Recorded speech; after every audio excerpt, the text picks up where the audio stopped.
So I had an exchange with Callham, like I said. He sent us some feedback.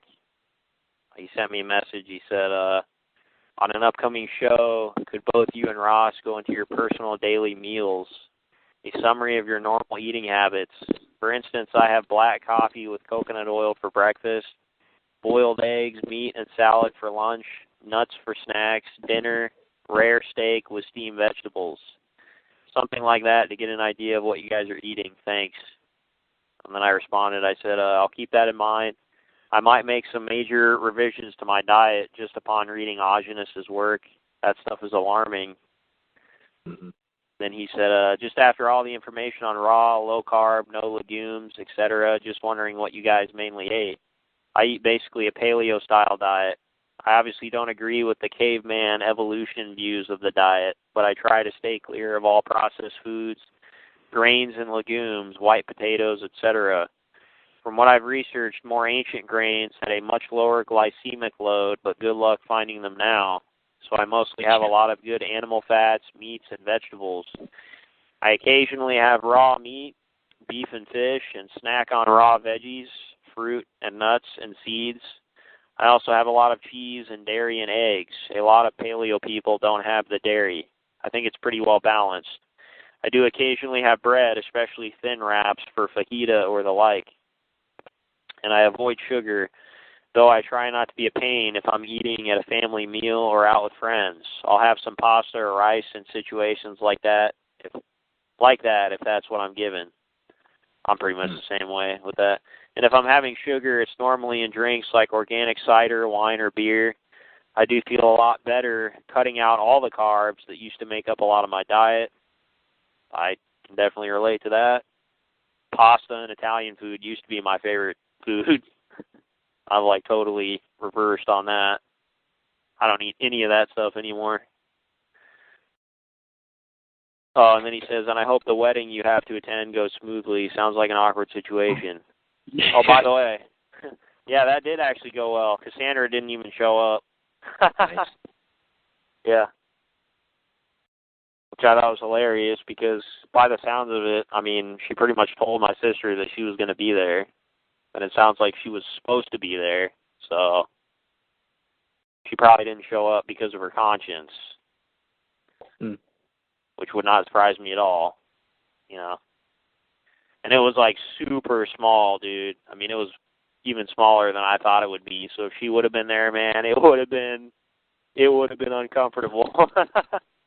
No crowd to get lost in, huh? No, man. No, it was like in a park, and it was like in one little lodge. I mean, in this tiny little, like, almost like one-room lodge building at this park. I mean, it was tiny, dude. I mean, there was nowhere to hide. Nowhere. No crowds to get lost in or anything. So I responded to him. I said, that's more or less how I eat now, although with the info of Aajonus, I might have to cut out cooked meat entirely and try to get my hands on some raw butter, cheese, and milk. I have looked around my area, but have not had luck yet with those. Also need to up my unheated honey intake.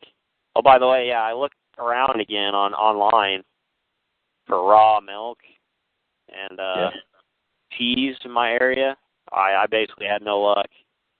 Oh, man, that sucks. I found a lot of local farms selling, like, eggs and honey, but it's like, I mean, I can pretty much get pretty good quality of those at Whole Foods.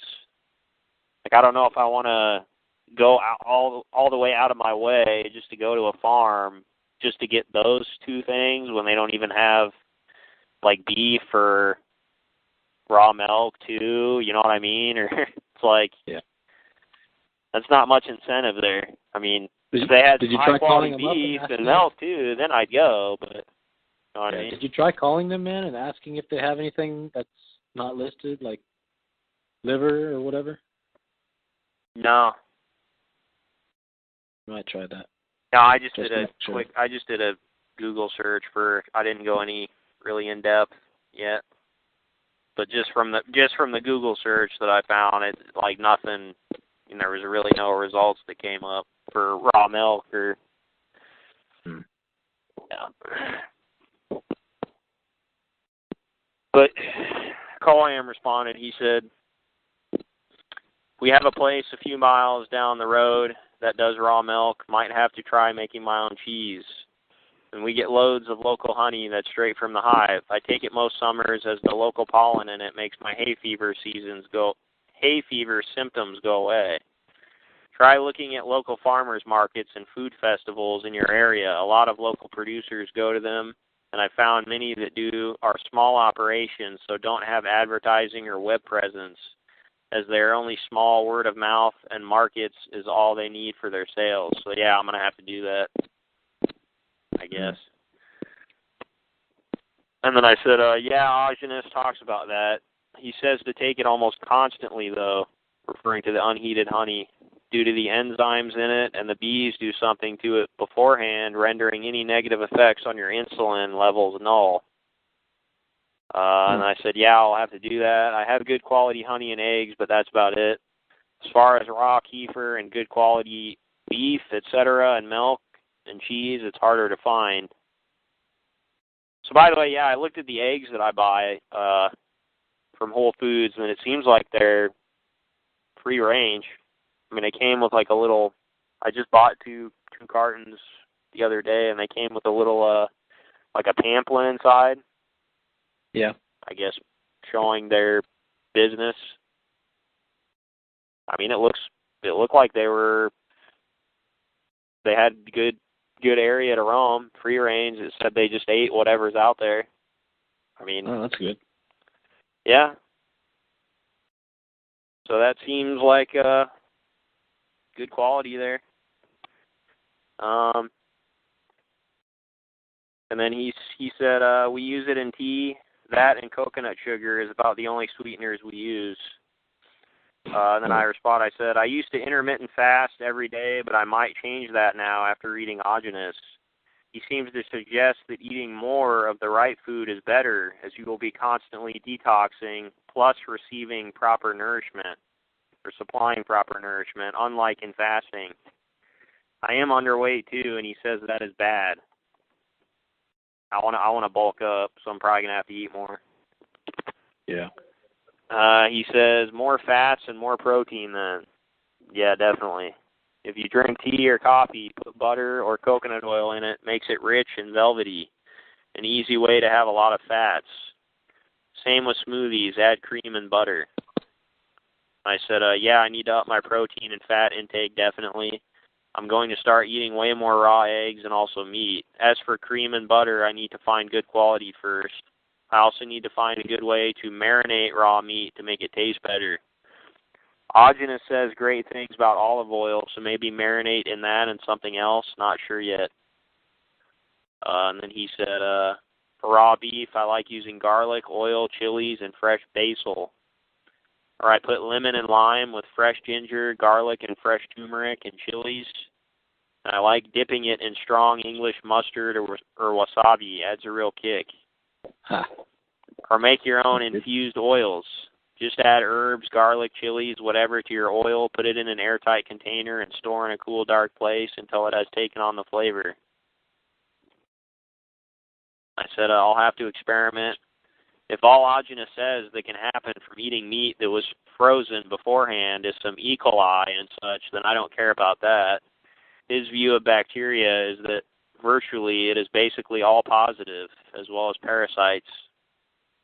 You know what I mean? If the worst thing can happen if you eat some raw meat that had been frozen beforehand is you throw up or have diarrhea or something, well, Aajonus says that's positive too.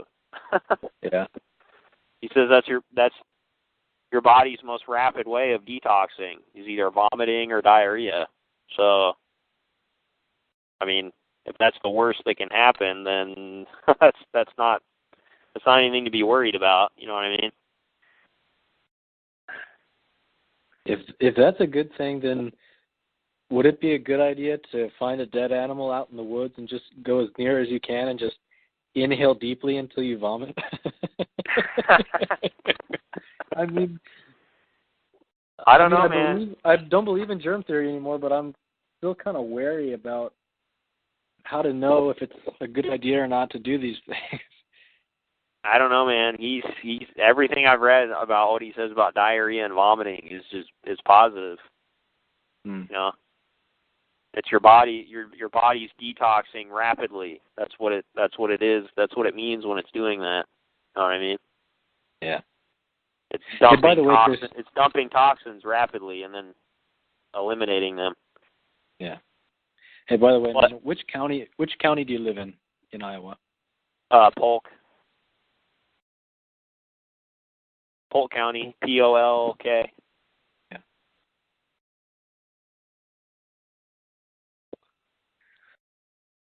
I don't see it. Oh, I see it. There we go. Mm-hmm. Okay. Then he said, Huh? Do you want me to talk about what I've been able to get my hands on food-wise? Okay, well, hold on, let me finish. So he said, I try and find local farmers markets, probably your best bet for sourcing some bits, and the sellers might know other providers that will have what you want. And then I said, by the way, I also do buy into paleo arguments because they can be argued equally as well from a devolutionary point of view, just as well as an evolutionary. However, I don't take the devolutionary argument to the extreme by taking the idealist position that says we should be fruitarian because Adam and Eve were, because it is apparent that we in our environment have changed to the point to where such a diet is not optimal to maintain strong and healthy bodies. Okay, he said, not just the environment, the very plants and food itself. I'd imagine plants in the garden were not devoid of nutrition like modern varieties grown in poor soil. I said, yes, and the soil was also different as well as the climate. Also, I think we were adapted to handle the massive amounts of fructose and sugar and also had the enzymes necessary to get the nutrients we need from fruit. He said, quite possibly. Also, a lot of modern varieties of plants, fruit, etc., are massively different from older stock, normally selected to have massive yields, fast growing time, etc. In grains, I know a byproduct of this selection is higher starch loads. Fruit may well have been less sugar-laden way back without generation upon generation of selective pollination for certain traits that are just benefits for profit, not nutrients. That was a really good point. Yeah. I said, very true. Gatus talks about how most fruit people eat nowadays is cultivated and nutritionally deficient and also harmful. All right. That was basically it. But today, today I ate 3 meals, which I normally don't. You know, I usually intermittent fast, only eat 2, morning and night, or morning and evening. Today I had 3, breakfast, lunch, dinner. I ate a lot of raw eggs for both breakfast and lunch, 2 each time, and then just had some fruit here, and I think I just had fruit this morning, actually, just a banana. And then I had a lot of unheated honey. I picked up some, I think it's coconut cream, but it's not it wasn't explicitly called coconut cream at Whole Foods. I read it. It said it was just the coconut meat, blended.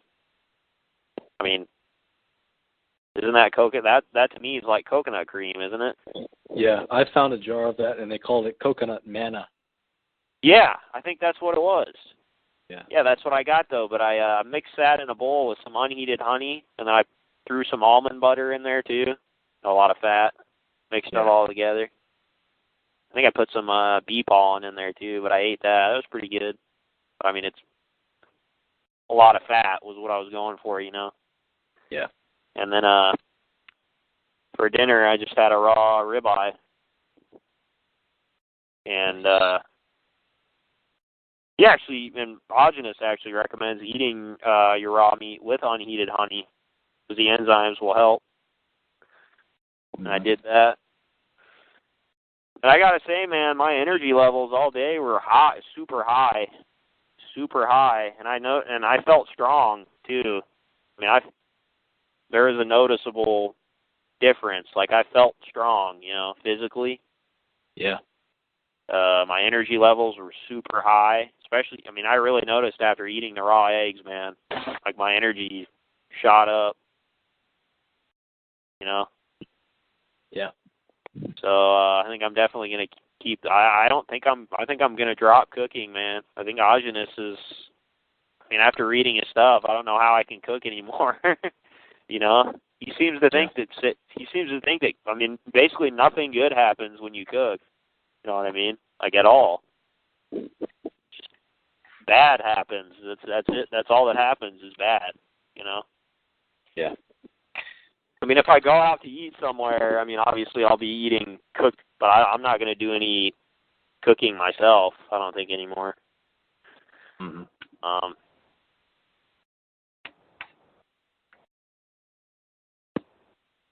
And if I eat, like, some cooked,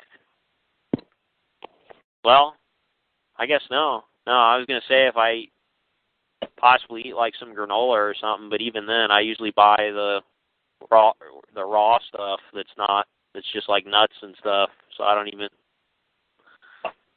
and I guess that wouldn't even be cooked. Yeah.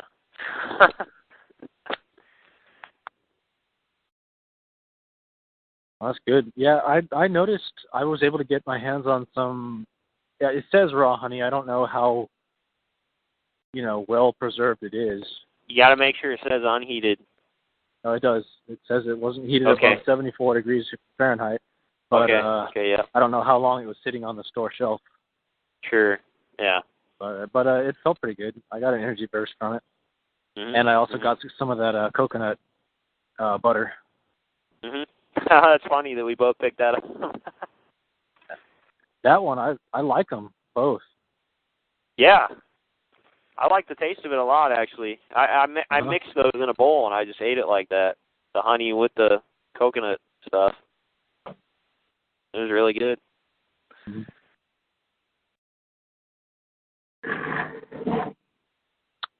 Alrighty. So, should I talk about my own findings? Sure. Uh-huh. Good food-wise? Okay, so I was able to find a Weston Price directory-listed source of raw milk. It's just real pricey, and it's across town, and I don't currently have a car, so I don't do it every week. Sometimes I have to hop the bus, and I can't get much at a time because it's pricey. It's $16 a gallon of goat milk or $12 for cow milk. Whoa. Hold on. What'd you say? You said $60? No, 16. 16. Oh, I was going to say. No, I would be like, forget it, man. Yeah, dude. 16 though that's still quite a bit. Steep. But I would do it. I would do it though. Yeah. Yeah. I need to budget a little better. But yeah. I think I could work it in more regularly if I avoid, splurging on other shitty things. foods. Right. Yeah. And they do have some organ meats, but they're previously frozen. But they're from organic grass-raised cows, so they're still better than the chicken liver buckets that I got at the store. And I read that chicken liver is lower in vitamin A anyway than cows. So yeah, I think it's still a better source. Yeah, and I was reading some comments on one of Gatus's videos today. He says pre-frozen is it's still better than, it's the next best thing. The only thing better than pre-frozen is just totally raw, Yeah. But well, that's why I was talking about dove hunting the last time we talked. Yeah. If I want to get pristine stuff, that's what I'm going to have to do. And I can't do that too regularly. Right. Pre-frozen is probably the best you're going to be able to get if you're not living on a farm or, you know what I mean, if you're not hunting regularly. You know what I mean? Mm-hmm. That might just have to be the best you can achieve. But Gatus, he still said that's, it's obviously better than cooking. Yeah. So. Now, here's the thing. I left out earlier this week I got a gallon of the goat's milk, and I left it out of the fridge overnight. I drank half of it the first day, and it was fine. And then I let it sit out of the fridge overnight in a room temperature room, and it got warm, and it was not too bad in the morning, but I took it to work and I put it in my locker, and by the afternoon when I took it out again, I couldn't drink anymore because it smelled so bad. It was weird. It was nothing like the fresh smell or even the fresh taste. Kind of has a goaty flavor. I don't know if you ever had goat meat. Oh, yeah. It had a tinge of that flavor. I don't mind that, but when it started to go bad like this, oh, dude. Oh. And the sip I got in the morning, it was just before the point where it would have made me throw up, I think, because I was a little bubbly in the stomach for the rest of the day until I ate a bunch of spicy Mexican food for dinner. Calmed me down. But then I had some gastrointestinal stuff the next day. Yeah, so. I don't know. I mean, I wonder if I think Aajonus keeps it in the fridge, but he takes it out when he's going to drink it. Like, he'll take it out for 24 hours before he drinks it, and then he'll drink it, but then I think he puts it back in the fridge, so it'll keep, if that makes sense. Yeah, I mean, it was in a fridge when I bought it. They stored it in a fridge at this little shop where they... Yeah, I don't think he leaves it out over 24 hours like you were doing. But, I mean, you can still do that and drink it, and it's fine. I mean, it's, Yeah, okay. If dairy never goes bad, it just keeps fermenting. So there's nothing bad that'll happen if you drink it. But, I mean, obviously, if you can't... get used to that.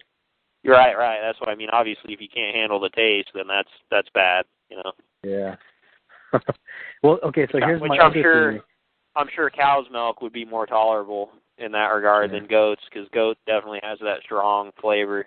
Well, I'm telling you, it wasn't a big deal when it was fresh, but it was after it started to ferment. That's what I mean.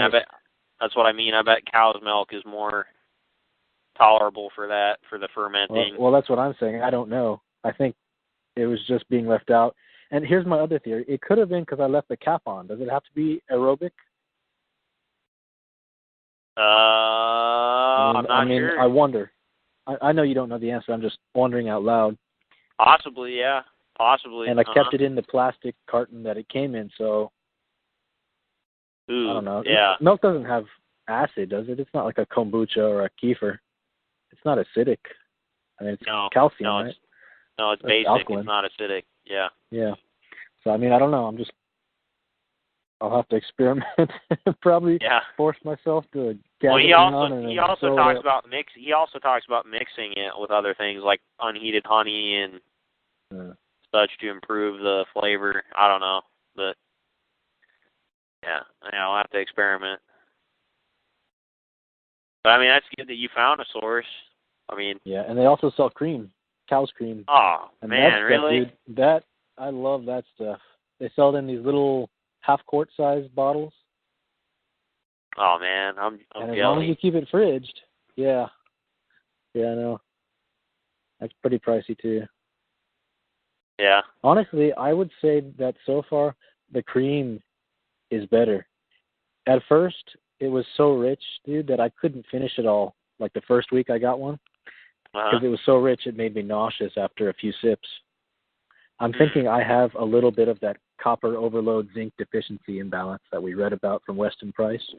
Not to the extent that the woman in the article had it, but I think I do have some of that. Let's see. And your gut's probably damaged. Yeah, for sure. I mean, this will help, though, what you're doing. It'll help restore that. I remember back in high school, I had terrible cystic acne, and zinc supplements were one of the more potent natural supplements that was recommended to me, and it did seem to help. I told you that before, right? I also put on topical zinc cream overnight on my face, and that was like reduced the inflammation like by 50% overnight. So yeah, I think I do have a chronic zinc deficiency. Oh, you're gonna have to eat more raw meat. Yeah. Hey, I'm up for it. I just gotta get it. I just gotta find a good source of it. Is all. Yeah. I have been eating the cow's liver from this farmer's market raw. Uh-huh. I just gotta thaw it out first. Right. And right. and the thing is, save as much of the liquid as you can, because it's dark red from a liver, but it's not blood. It's just that's the color of a liver. Mhm. Mhm. Yeah. Yeah. So you got some grass-fed liver then. Yeah, organic. Nice. Yeah. Nice. That's gonna be really good then. The thing is, well, I guess that's not a problem now. I just gotta. So basically, my living situation is a small place right now, and I share it with my father. And he's not the type to even entertain these new ideas for a second. He'll shut me down. He's like, Rob, what about listeria? What about food poisoning? What about E. coli and botulism? Yeah. People have died. So I can't really talk to him yet. I want to try to improve my health with this, and let that be the proof first. And then maybe a few months down the road, if he notices something, that I'm getting better or stronger or, just healthier in general, maybe he'll ask, and maybe I can, with the proof before him, I can start to talk to him about it. But anyway, I say all that because I want to do the high meat stuff, the fermented meat, but it's a small space, and I'm afraid I won't be able to hide it. Yeah. The smell. Yeah. Yeah, I'm not sure that I'd be able to. A strip of woods nearby. Maybe I can hide it out there and check on it every day if the animals don't get to it. Yeah, I don't know. I don't think I'll be able to do that in my situation, the high meat stuff. Yeah. It's probably not possible with my parents.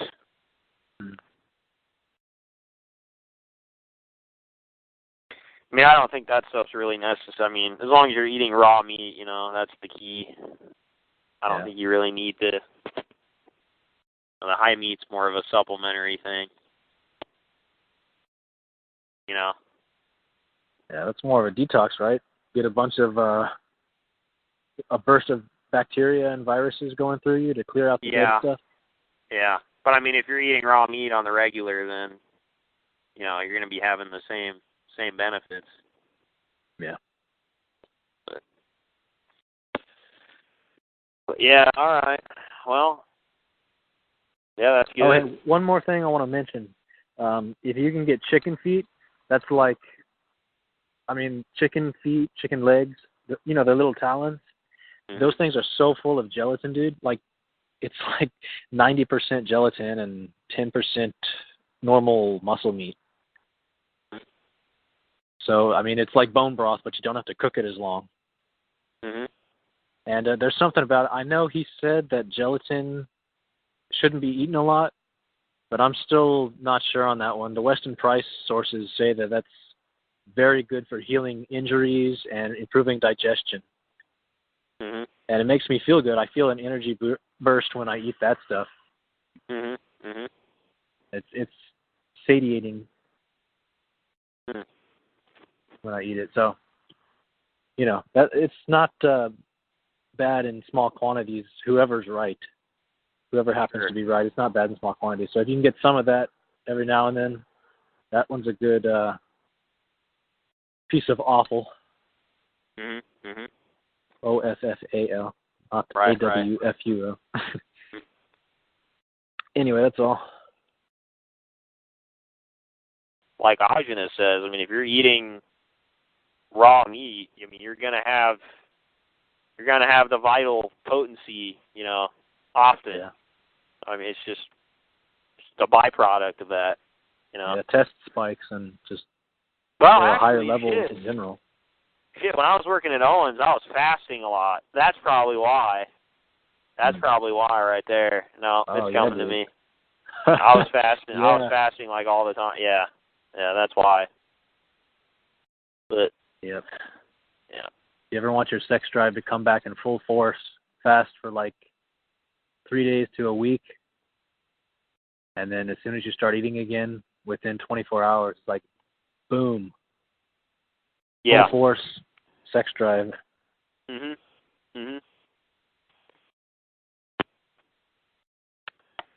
Yeah, I'm gonna start. Man, I really want to bulk up though now. I'm gonna start eating like this every day and see what happens.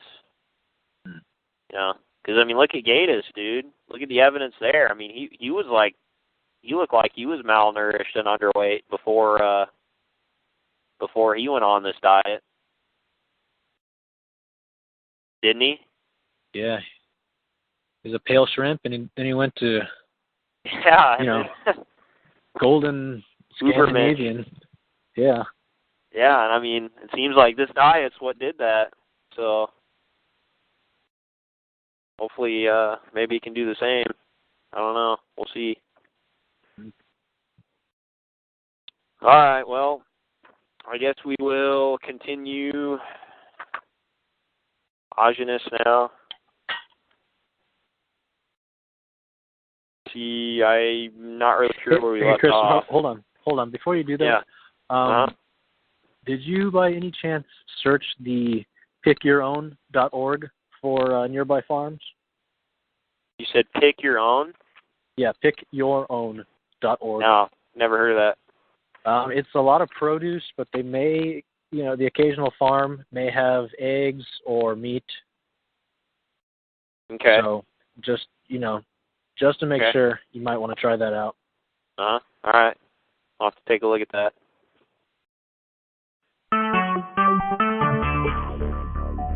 Talk shoes. Recorded live. Hey everybody, it's Chris, my co-host Ross, again after a little hiatus with another episode of the Black Pill Archives. So how you been, Ross? Pretty good. How about you, Chris? Well, I thought I was dying. So you know that throat issue I had? Yeah. Dude, that thing would not go away, man. So, I mean, basically, I started eating, how, Aajonus was saying in his book when we were doing the readings, I told you I was eating a lot of raw eggs. Yeah. Whenever I was eating meat, I was eating it raw. I was eating a lot of the coconut cream, basically super high fat, and pretty much nothing cooked, no bread products, nothing like that. And it was not getting better. This throat, my throat was super hard to swallow. It was painful to swallow. I've never had this happen before. Okay, so I had no idea what was going on. And it was constricted, tight. It almost felt, how to describe it, almost felt like I told you, I had a ball of mucus in the back of my throat that I either couldn't cough up or couldn't swallow. Yeah. It was just stuck there, Mm-hmm. I mean, I was getting worried too. And so finally, after eating like this for a while, I was like, I'm just gonna have to buckle down and fast, I guess. I don't have any other option at this point because nothing else is working or helping at all, Mm. So I started fasting. It got a little bit better, kind of subsided a little bit. But then I ended up going to, I'm gonna have to go to the doctor just to get this diagnosed. You know what I mean? Just to get some kind of diagnosis on this. Yeah. So I scheduled an appointment with my quote-unquote primary care doctor, just your regular family doctor. I haven't been to him in 5 years or something, but so I went to him. He couldn't see anything. He didn't see anything. He's like, you're going to have to make an appointment. You're going to have to go to a specialist. He's like, you're going to have to go to an ear, nose, and throat specialist, basically, because he's like, I can't see anything, but he's like, the symptoms that you're describing could be potentially serious. I'm like, oh, God. Now I'm, really freaking out, But he basically said it could possibly be cancer. You could have, you know what I mean? Yeah, cancer, strep, or super herpes, right? One of those. Yeah, any of those three very serious conditions. Well, I guess except strep, but I mean it wasn't strep. I knew it wasn't. 'Cause it didn't feel like strep to me, you know. Yeah. Plus strep. I mean, if you fast, dude, I mean that'll, or even if you're eating the way that I was eating, I mean that'll go away. You know what I mean? That's not gonna. That's gonna go away on its own. But yeah, so then I scheduled the appointment for the ear, nose, and throat specialist, which was 2 days later. So this would have been Friday. So I went to my primary care guy on Wednesday, and then I scheduled this for Friday. So I fasted all day Wednesday, fasted Thursday, and I think I had a smoothie Thursday night, and just like one of the smoothies in Aajonus's book, just like, you know, some raw eggs, banana, coconut cream, put some almond butter in it, and some honey. Had that. Then Friday, I had another smoothie, I think, in the morning, but other than that, I was just fasting. And then it kind of got worse again on Friday before my appointment, because my appointment was like in the afternoon, like at 3. I think it was because of the stress, though, because I was like really getting anxious before the appointment, you know. Yeah. So it was like starting to act up again. I was like, man, what is this? Like, why isn't, like, I've been fasting. I've only had like a smoothie. Like, this still isn't getting better. I'm still experiencing symptoms. Like, what is going on? You know, I was getting really worried. And then I was like texting one of my coworkers from my old butcher job. I haven't seen him in a while, but I've been texting him lately. I was texting him before the appointment, and he actually said that his dad went through cancer like last year.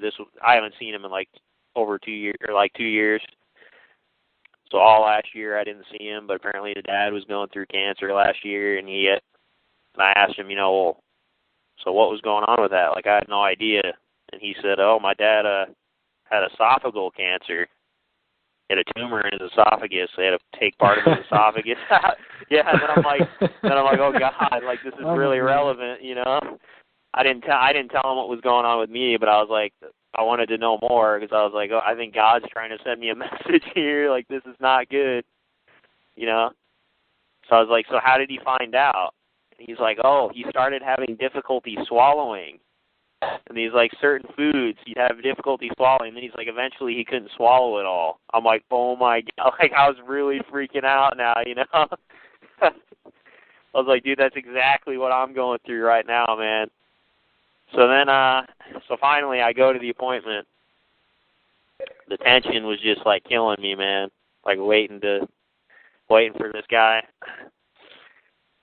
So he does the whole scope thing, you know. He runs the scope down my nose to look in the back of my throat.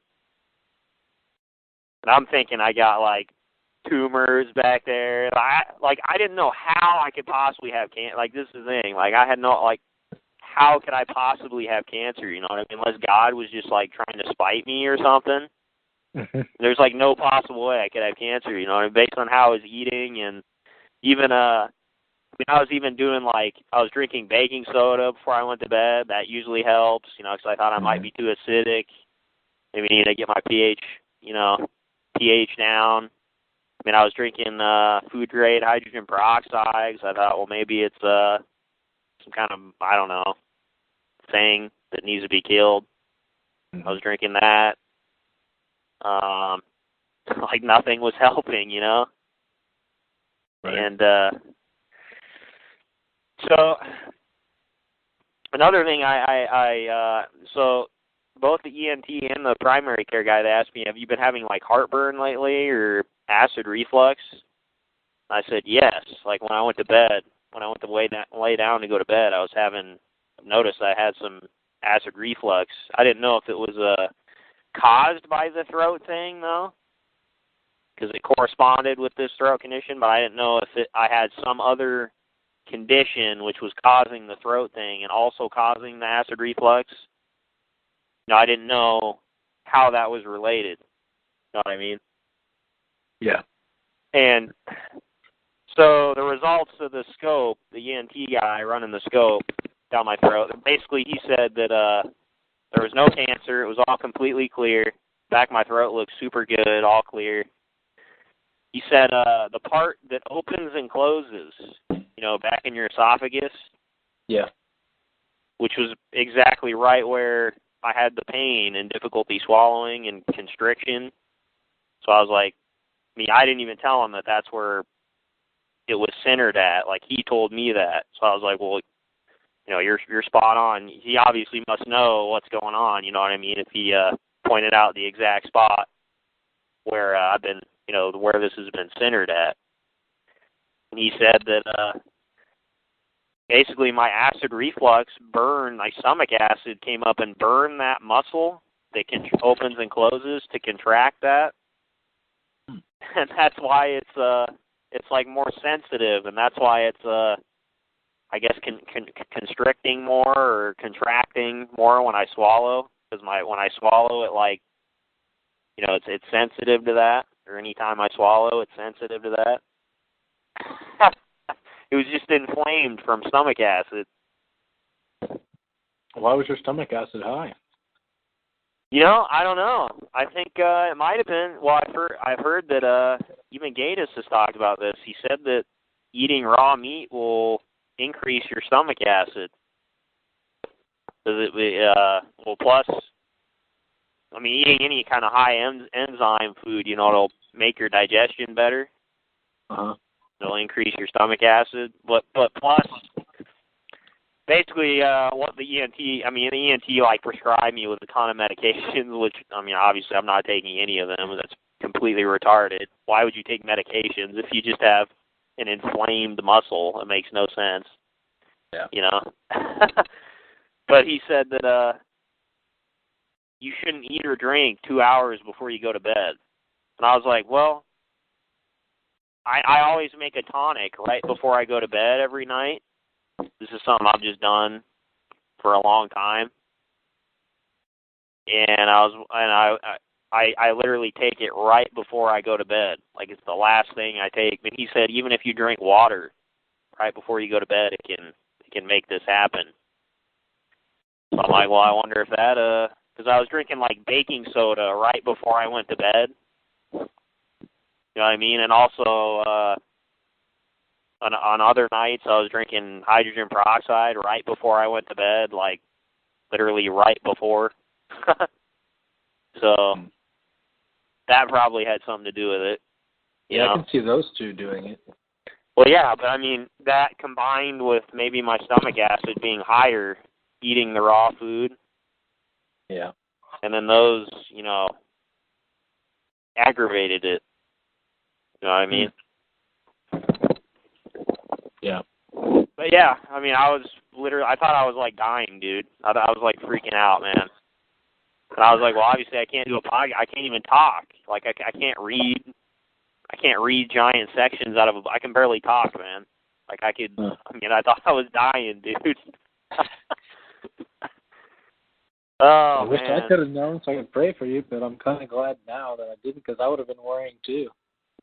No, I know. That's why I didn't want to tell you. I didn't want to tell you before I knew what was going on. Because, if it was serious, then I was like, I don't even want to, Yeah. And I was even talking to my coworker, the one Mexican guy, like Sergio. I was telling him, I was like, dude, if I have cancer, like, I flat out told him, I was like, suicide is definitely on the table. Like, that's a very real option. I was like, the Bible says nothing against it. And I would much rather do that than die a slow, miserable death. You know what I mean? Well, you better not. Die with some dignity intact. Yeah, I've heard, and even Aajonus has even said that esophageal cancer, he's had the lowest success rate with that of any cancers for many of his patients. Even on the raw diet, I think it's like a 60% success rate. That's why I was really getting worried, I was like, dude, if I have esophageal, like, this is not good. I was like, I'll try to ride it out as long as I can, but if I can't, I'm gonna pull my own plug. I think. Rather do that than have your whole freaking throat, be full of cancerous tumors, and not being able to swallow or breathe at all. You know what I mean? Just die slowly and miserably. You know what I'm saying? Yeah. If it got to that point, I would consider fasting long term seriously. You're out of options, Yeah, but I don't think that would do anything, dude. Because that's what Aajonus was doing. That's the point where he was just fasting at the end. He was trying to fast himself to death. But it wasn't reversing any of his symptoms.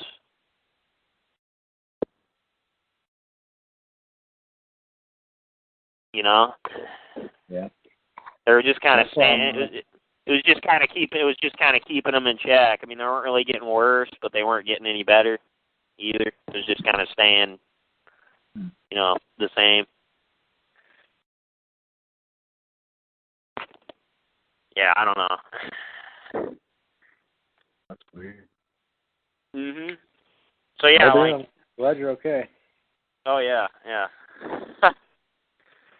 But yeah, literally the day after, I was the relief of the diagnosis is the most progress I've made in getting better. So it's I think stress was making it a lot worse than it was, Yeah. I think a lot of it was psychosomatic too. Anxiety and stress was making it a lot worse. Because the most improvement I've had was in the day after, the day right after the diagnosis. I mean, I almost felt almost completely better the next day, But I've had a history with throat. I've had a history with throat conditions and problems. That's why I'm always clearing my throat. I had throat trauma as a child. I had a throat injury accident. I had this idiot. I was at this water park, and this idiot employee there was walking beside me. This was when I was 3 or probably I don't know, maybe 3. I mean, super young, a child, Mm-hmm. Walking along the side of this pool, and this idiot employee was walking right beside me, holding, I think, a 5-gallon bucket full of chlorine with no lid on it, and he was literally he was walking extremely, just obnoxiously, swinging it from side to side. It was literally splashing out of the sides of the bucket. I mean, I'm 3 years old, so I'm not even waist high to this employee. And right when he gets right beside me, he flips the bucket. And I remember just looking up, dude, just the bucket just dumping right on top of me. And I swallowed most of it, and yeah. Oh, shit. Yeah, So I got permanent. I mean, I got scar tissue in my throat, back of my throat. That's why I'm always clearing my. Well, I think a lot of that's healed by now, but I think a lot of it's psychological too. From that, I just have a deep-seated trauma associated with my throat, ever since. I got a perpetual throat itch. That's why I'm always clearing my throat. Even if I'm not sick at all, I still clearing my throat and stuff. So, but that's what I'm saying. Even in my long history of having a throat weakness and throat problem, I've never had these kind of symptoms. That's why I was really worried. I've never had constricting tightness and difficulty even swallowing, stuff like that.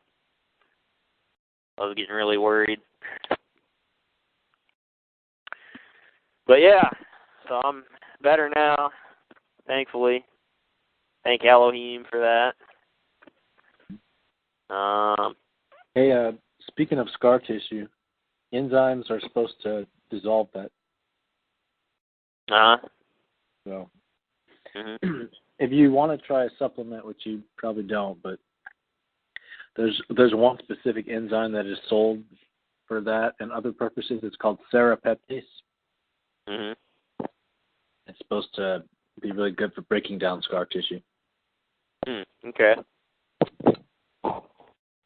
I don't know. Eating the way I'm eating now, I should be getting a lot more enzymes. Yeah, that's true. I was going to say, you probably don't need a supplement. I mean, I just had a raw ribeye for dinner. Actually, so what I did for this ribeye is I warmed it up a little bit in the oven on low, just to get it not like stone cold, because that's something I don't like about eating raw meat, especially if you thaw it out from freezing it, is eating it cold. It's just not palatable to me. You know, is it to you? You don't like that crunch between your teeth of the ice particles? No, I just don't like the tech, it just being cold, like flat cold. I don't know. I just don't think it's palatable. I don't know. Yeah. I just prefer it warm, you know. Mm-hmm. But I've heard you can warm it up in the oven on low, and it won't destroy any of the enzymes, you know, or anything. So that's what I did. I just warmed it up for a little bit, and made I marinated it. Made my own marinade with some olive oil and some herbs and spices, and yeah, it was pretty good. Ate some pineapple with it, like Aajonus said.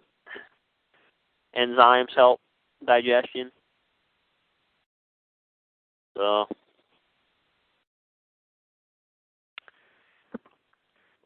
yeah.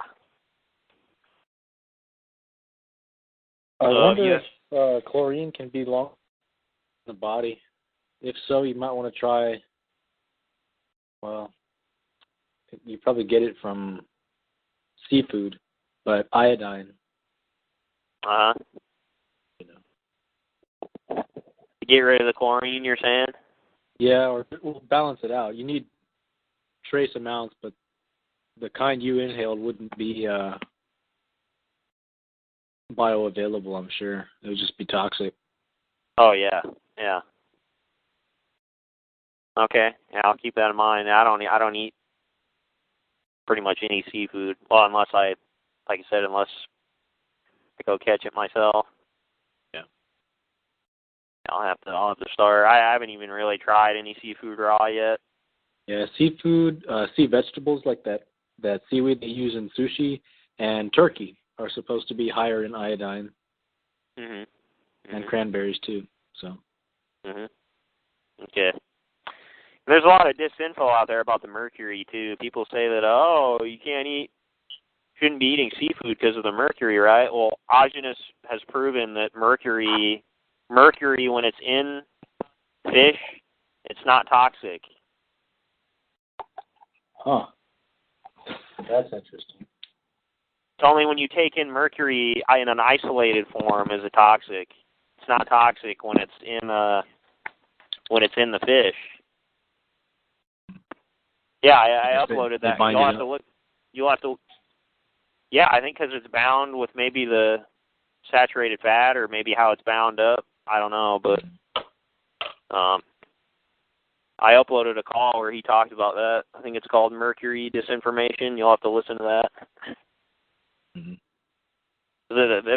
I think the Illuminati, they want to scare people, you know, because that's definitely pushed. I don't think they want people to be eating seafood, you know, because of that. You see that all the time, you know. You always hear that. Oh, the mercury, you know, you can't eat that, you know. Okay, next thing was kind of some stuff I was thinking about at work was germ theory. I was thinking about this at work. Basically, if what Aajonus is saying is true about bacteria and parasites, and you know the germ theory being basically totally false. I mean, this completely sinks like all of doctors, like the whole medical industry. You know what I mean? Oh yeah. I used to have kind of a more, I don't know, more laissez-faire or liberal attitude with doctors. Like I'd be like, I would be like, you should try to avoid them if you can. You really shouldn't take antibiotics if you can. But I was like, if you need to, you should go. If you really need to, you should go. And I mean, if they give you an antibiotic and you think you need it, you should probably take it. But make sure you take some kefir or something while you're taking it, so your total gut flora doesn't totally get destroyed. Yeah. But now it's like you should never take an antibiotic ever. I mean, this just sinks all of it. You know what I mean? Yeah. I mean, there's no circumstance where you should take an antibiotic ever. It's never justified ever, dude. It's like you can't even try to take a middle position here because the whole thing is done. The whole thing sinks, I mean, if all bacteria is good and beneficial for healing and parasites are beneficial and all this stuff is I mean, that just sinks all of doctors. That sinks all antibiotics, I mean, that it's just crazy. Mm-hmm. Yeah, I don't believe in big pharma or Western medicine at all. I mean, except for life-saving surgeries, but exactly. That's it. That's injuries That's all. Or serious chronic illnesses which are caused by poor diet. Yeah, that's it, dude. That's all they have, right? Is emergency surgeries. That's it. Yeah, slice and dice. That's it. Yeah. And even then, the healing process, how they try to get you to heal from those surgeries, are damaging. So it's just the surgeries themselves. That's all they have. Other than that, nothing.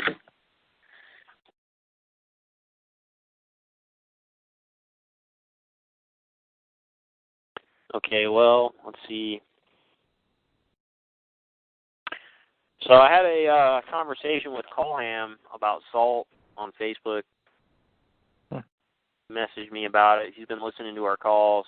He made some really good points. So I'll just read it. He's basically disagreeing with Aajonus and how Aajonus says that salt is bad. Yeah. Let me get to it here. Okay, he said I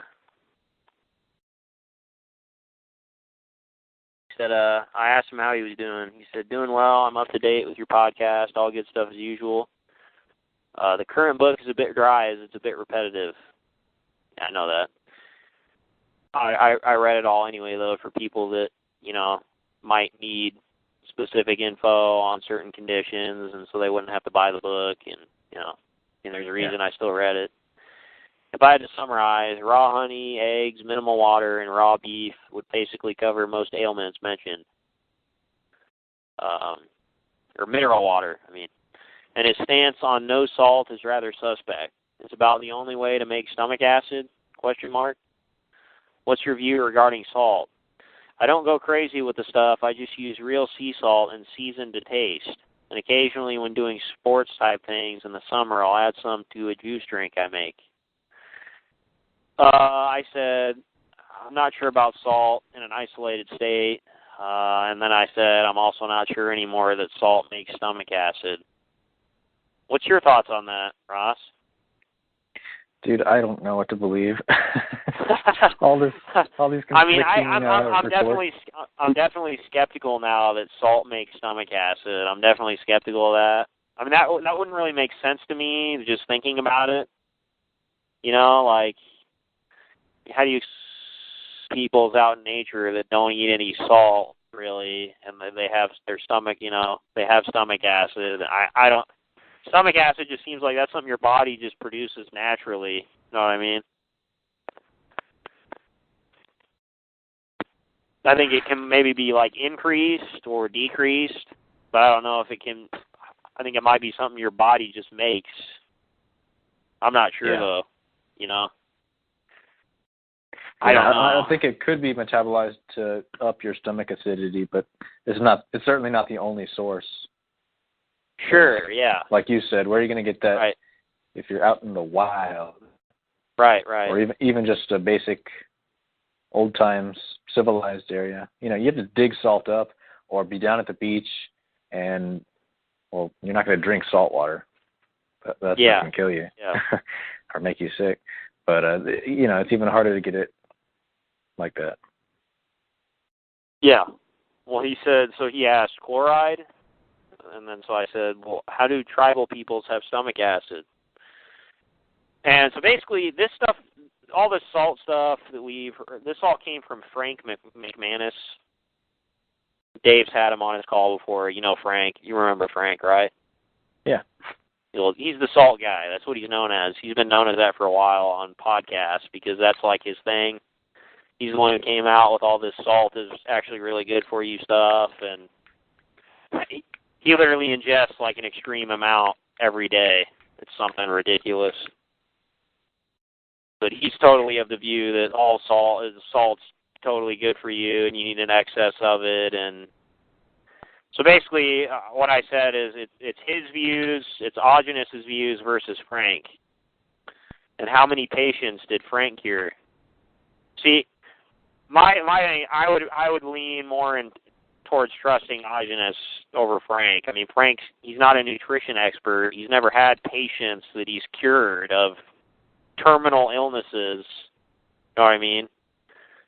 And like reverse their chronic conditions long term. I mean, Frank's never done any of that stuff. He's not a nutrition expert either. I mean, I would trust Aajonus' views over Frank like any day of the week if I had to, you know what I mean? So he responded, he said, I wasn't thinking about the absurd amounts he promotes, but salt, sea salt especially, has a lot of good minerals. I just use good salt for seasoning, not crazy amounts like he recommends. I can't see how totally removing all salt from diet is good. I'm sure you're very familiar with salt references in the Bible. It's obviously given a good status. I might remind you that guy's raw eating guide came from a secular mindset. So he made some good points there. I concede. I said, where in the Bible does it say add tons of salt to your food? And I said, I'm not sure it came from a secular mindset. He references the Bible in the book. He responds, he says, it does not, but it does agree with you in aspects. Salt waste, i.e. oversalted. So I said, I'm not completely discounting Frank, but all I'm saying is that I trust Aajonus over him. He had a ton of patience and a huge success rate over long periods of time. That and his reasoning makes sense to me in terms of eating salt in a natural state as opposed to adding more of it. Oh, and I also posted a comment on Spheria's latest video of him eating high meat to make a video about this particular issue about salt. I want to hear his thoughts.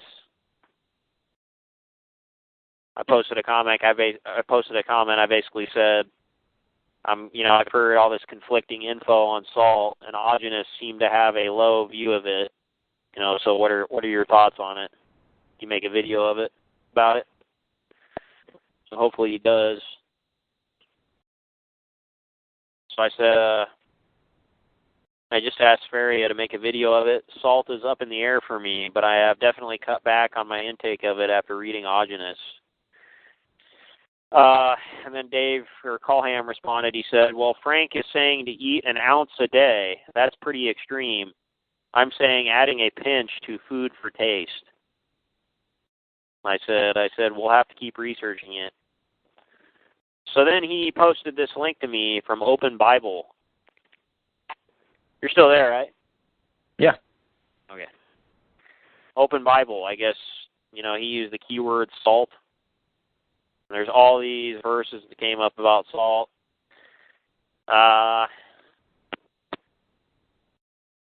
Let's see. Right here, Mark 9:50. Salt is good. The salt has lost its saltiness. How will you make it salty again? Have salt in yourselves and be at peace with one another.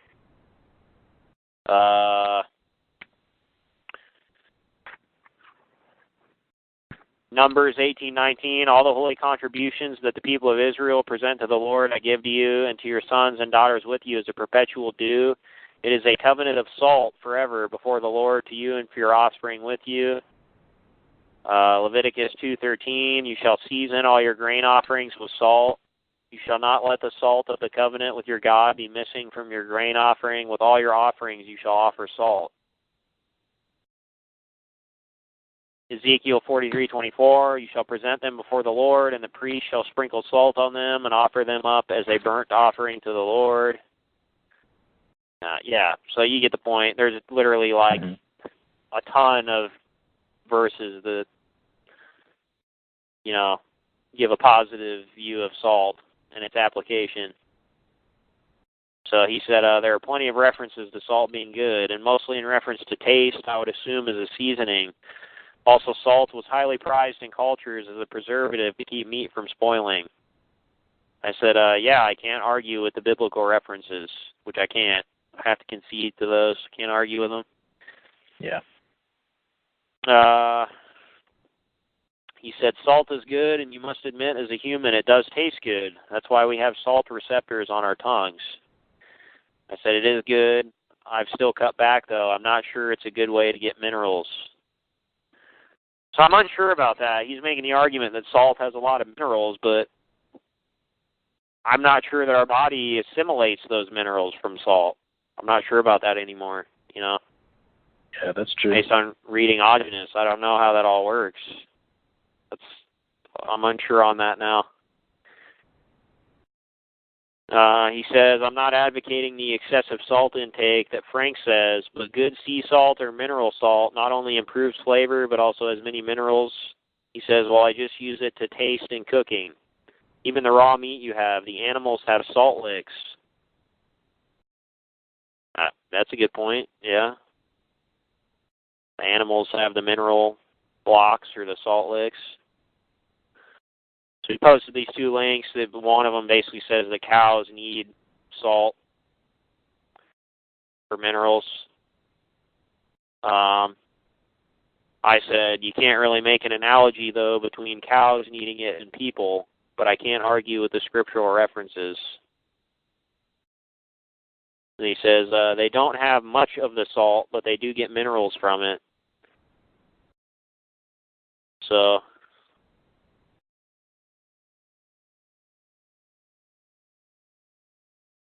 yeah, it just can't be refined. That's about if you it. Want the minerals. Oh, well, yeah, of course. No, he's onto something though with the biblical evidence for it's being good for you. Sure. Can't argue with that. No.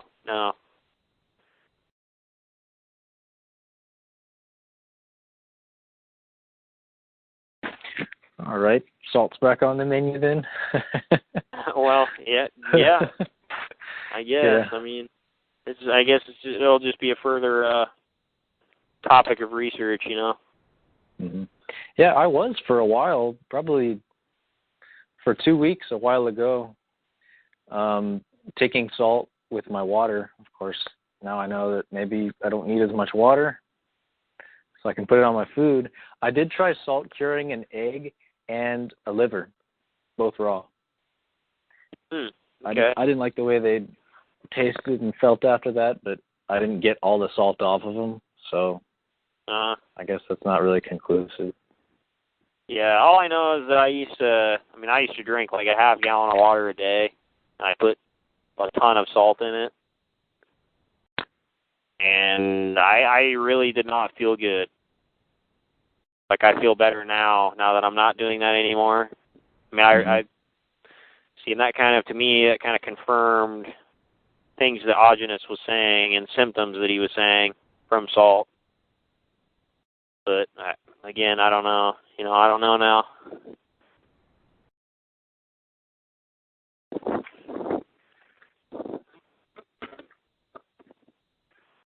I'm undecided on it now.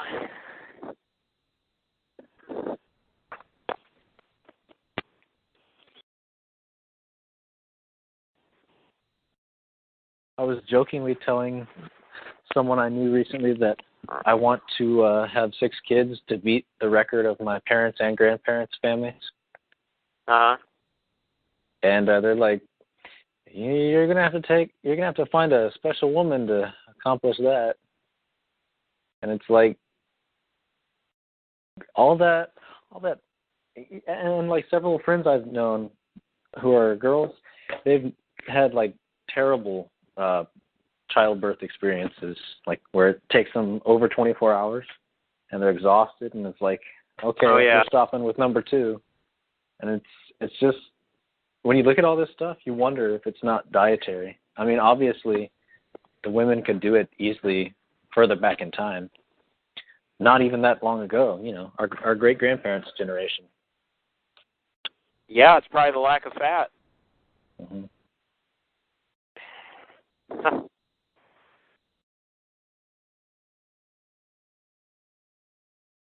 Well, I would definitely say it's the lack of fat, because the fat, the fat's the basis for, your body assimilating the majority of nutrients and utilizing them and absorbing them, and you know what I mean? Mm-hmm.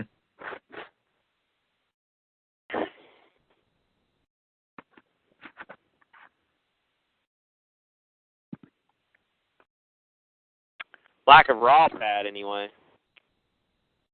Junk food is like genocide. That's the important thing. Mm-hmm. I mean, they might be eating a lot of cooked fat, but if their body can't, it's like Aajonus says, they don't have the enzyme mutations to absorb or assimilate or utilize the cooked fat properly, then, I mean, it's not doing them any good. Say it's doing them more good. I would say it's doing them more good than not eating any fat at all. It's like Sparia says, eating cooked meat is better than eating no meat at all. I agree with him on that, but still raw is definitely better.